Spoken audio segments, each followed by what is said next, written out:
ये वीडियो उन लोगों के लिए जिन्होंने अभी तक अपना पुलिस क्लियरेंस सर्टिफिकेट हासिल नहीं किया। रेड जोन कंट्री से हंगरी में दाखिल होने के लिए ज़रूरी है कि आप पुलिस क्लियरेंस सर्टिफिकेट हासिल करें। आज ही एक केस सामने आया है कि एक स्टूडेंट को तुर्किश एयरलाइंस में ट्रैवल करने से रोक दिया गया कि आपके पास पुलिस क्लियरेंस सर्टिफिकेट मौजूद नहीं है।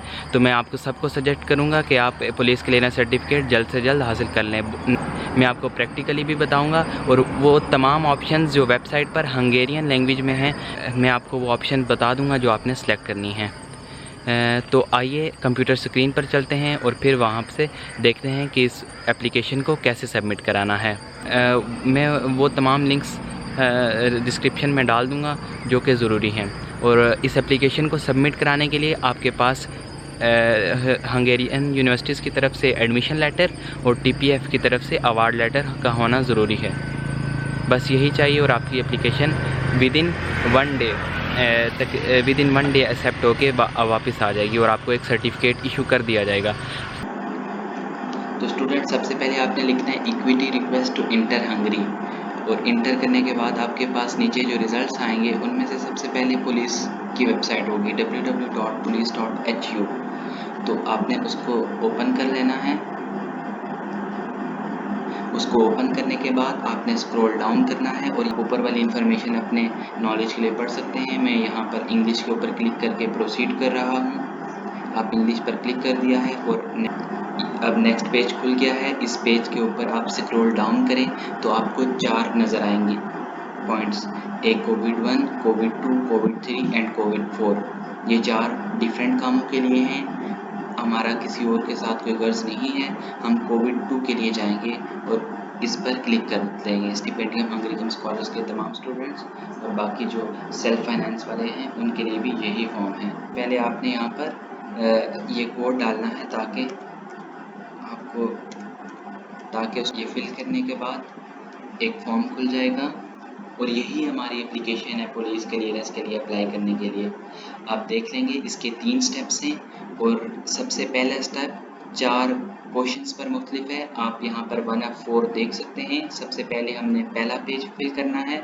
यहाँ पर ऊपर फॉर्म ID कोविड 2 ही लिखी होनी चाहिए। सब स्टूडेंट्स की एंट्री बुदापेस्ट के एयरपोर्ट पर होगी। तो यहाँ पर लिखेंगे हम LIS लिखने के बाद हमारे पास नीचे 2 ऑप्शंस आ गए, LISZT, और फिर इसके आगे हंगेरियन में एयरपोर्ट का नाम लिखा हुआ है और 2 ऑप्शंस हैं, 2A terminal, 2B terminal. 2A terminal European countries के लिए होता है जबकि 2B टर्मिनल एशियन कंट्रीज के लिए या फिर अफ्रीकन बाकी सब। तो हमने 2B टर्मिनल पर क्लिक करना है। क्या करना है, LIS लिखना है और फिर 2B टर्मिनल पर टिक कर देना है। यहाँ पर काफ़ी सारे स्टूडेंट्स का ये सवाल था कि पॉइंट ऑफ एंट्री क्या होनी चाहिए, तो यहाँ पर इसके बाद नीचे वाले 2 ऑप्शंस खुद ब खुद इस ऑप्शन के मुताबिक फिल हो जाएंगे।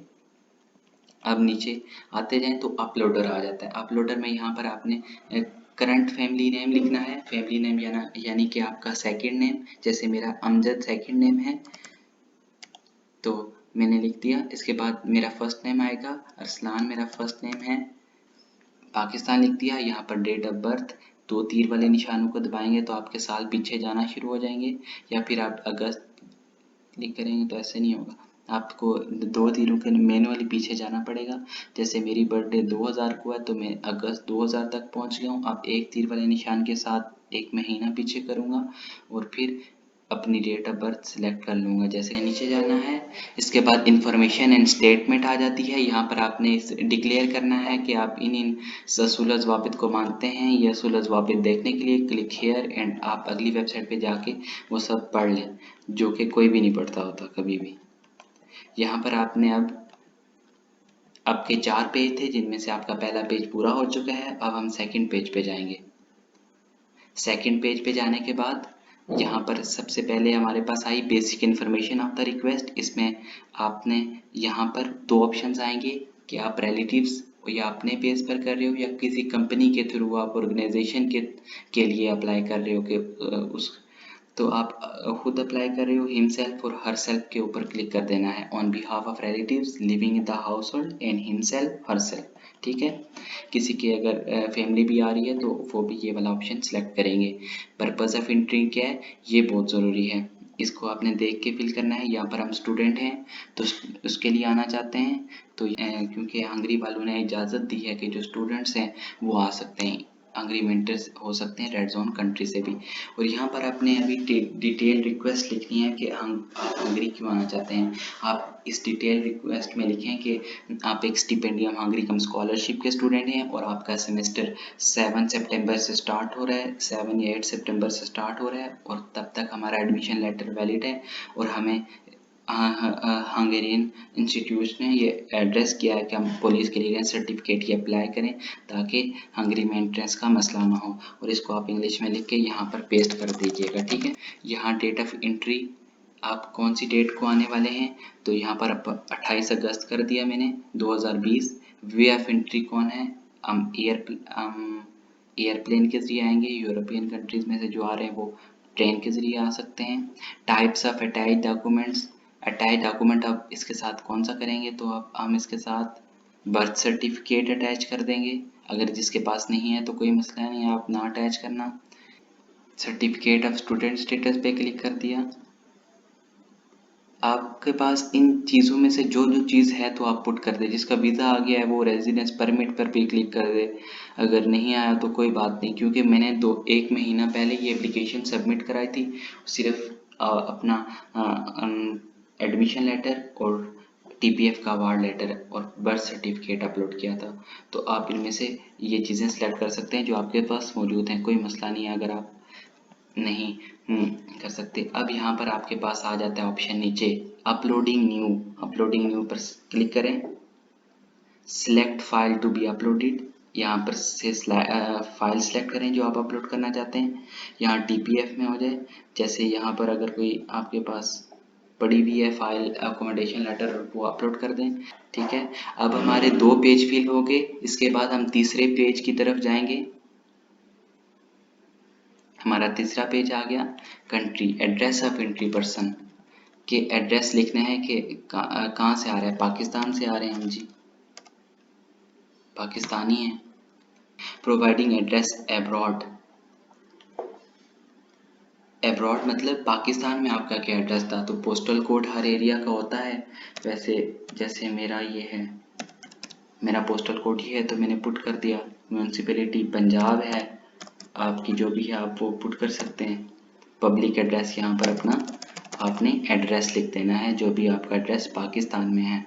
उसके बाद एडिशनल इंफॉर्मेशन में आता है नेशनलिटी कौन सी है, पाकिस्तानी है। यहाँ से डाउन क्लिक करेंगे, पाकिस्तानी, ये आ गई पाकिस्तानी आ गई, आपने एंटर किया। यहाँ पर आपने लिखना है कि वहाँ हंगरी में आपका एड्रेस कौन सा है। तो उसके लिए जैसे मेरा बुदापेस्ट बीएमई में होगा तो मेरा कुछ कोड ऐसा था, 1 मेरे 1 की मेरा कोड कुछ ऐसा था 1001011 कर दे, ये यहाँ पर क्लिक कर दे, ठीक है। तो अब म्यूनसिपैलिटी खुद ब खुद फिल होगी, बुदापेस्ट का ये कोड आता है, कंट्री का नाम, डिस्ट्रिक्ट खुद ब खुद सब कुछ फिल हो गया। यहाँ पर आपने अभी डिटेल एड्रेस लिखना है कि जहाँ पर आप जा रहे हैं, ठीक है। यहाँ पब्लिक एड्रेस में आपने डिटेल एड्रेस लिखना है, जो भी आपके एकोमोडेशन लेटर पे होगा वो आप एड्रेस लिखते हैं। तो यहाँ पर एक ऑप्शन आ रहा है, आप कोई भी सिलेक्ट कर दें। आप हमें हंगेरियन आती नहीं है, अब क्या करें। हाउस नंबर, यहाँ पर हाउस नंबर 3 लिखते हैं या कोई भी लिखते हैं, कोई मसला नहीं है। आपके जो अकोमोडेशन लेटर पे है वो लिखते हैं। वैसे अकोमोडेशन लेटर पे अगर आपको जो भी नंबर लिखा है वो लिखते हैं, आपको समझ नहीं आएगी कि ये हाउस नंबर है भी या नहीं। अब देखें, जब भी हमने ये इन्फॉर्मेशन पुट की तो ऑटोमेटिकली उसके बाद लैंड रजिस्टर रेफरेंस के ऊपर स्टैरिक मिट गया। ये स्टैरिक क्यों मिट गया, क्योंकि हमारी अपनी जगह नहीं है, जो ऑनर होता है जगह का वो सिर्फ वो फिल करनी पड़ेगी। अगर ये स्टार हिट ना यहाँ से मिट ना रहा हो यहाँ सेलेक्ट करने के बाद भी, तो आप ये वाली ऑप्शन चेंज करके देखिएगा, ये ख़त्म हो जाएगा। उसके बाद 2 सवाल आए, does the place of quarantine differ from the place, आप नो पे क्लिक कर दें। Entering relatives along with the uploader, no I am entering alone. ठीक हो गया। इसके बाद हमारे 3 पेजेस कंप्लीट हो चुके हैं। अब हमने इसको फाइनलाइज करना है, यहाँ से फाइनलाइज करना है, ठीक है। तो यहाँ पे आप वार्निंग देगा कि attach all the necessary documents before finalising your request, are you sure you are going to finalise. तो आप यस कर दें हाँ कि हमने सारे डॉक्यूमेंट्स अपलोड कर दिए और अब हम फाइनलाइज करेंगे। फिर आपकी एप्लीकेशन इसके बाद कोई मुश्किल नहीं है, आपने सिर्फ कन्फर्मेशन 2 बार देनी है। साइन का मतलब भी यही है कि आप कंफर्म कर रहे हैं कि आपकी एप्लीकेशन ठीक है, और सेंड आगे सबमिट का बटन आएगा। मैं सबमिट नहीं कर रहा क्योंकि मैंने एप्लीकेशन ऑलरेडी सबमिट की हुई और यहाँ पर मैंने सही इन्फॉर्मेशन भी पुट नहीं की। इस तरह आपकी एप्लीकेशन सबमिट हो जाएगी और जो आपने ईमेल आईडी डाली है उसी ईमेल पर आपको कल, यानी कि अगर आज दिया है और सुबह दिया है तो शाम तक आपकी ईमेल आ जाएगी, वरना दूसरे दिन आएगी। और ये इस तरह आप सर्टिफिकेट आसानी से हासिल कर सकते हैं और आने वाली मुश्किलात से बच सकते हैं। सो अभी के लिए इतना ही था। आप मेरे चैनल को सब्सक्राइब कर लें। फ्यूचर में मैं अपना ट्रैवल एक्सपीरियंस आपके साथ शेयर करूंगा। मेरा वीज़ा इंशाल्लाह 3 अगस्त को अप्लाई किया था, उम्मीद है कि नेक्स्ट वीक वीज़ा मेरा आ जाएगा और फिर मैं अपने ट्रैवल एक्सपीरियंस को भी रिकॉर्ड करूंगा। जैसे ही मैं अपना नेक्स्ट व्लॉग बनाऊंगा अपने चैनल पर अपलोड करूंगा। आपको सजेशन यही है कि आप सब्सक्राइब कर लें ताकि आपके लिए आसानी रहे ट्रैवल में। Thank you.